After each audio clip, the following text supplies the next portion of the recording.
Hi guys, I ngasidi mayamda prank tawjararoi. Aido kainoma sum haigena mayamda tawbane. Ado aise ngarang nahandagi mitchu yam nungaitaba aduga khanawsu yam nungaitaba-gi aise doctor da chale ngarang aduga doctor da chaluraga yenge aige mitchu yengthore aduga khanawgi su yengthore aduda aise haidi wa yam ngangbagi berambasu ai thyroid yam wang leirame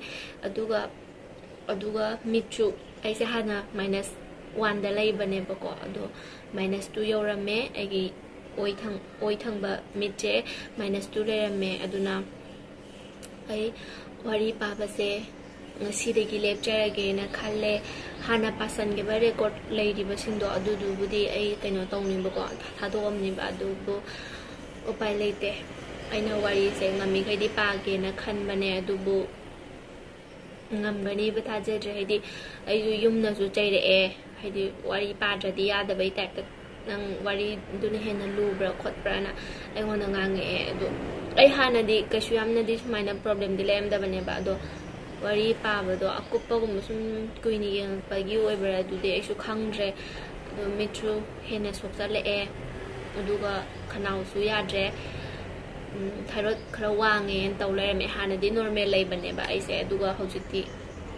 kitang wang khaleirame adu sum kuisala di hena wang khalapa gi chance su lei aduna aido wari paba lecture ni mayam adum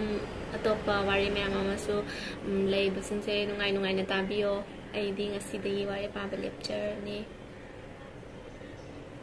bye kaya ini yam nungai te seng bai ne aina wari se kuina page na khanjaba ne ba du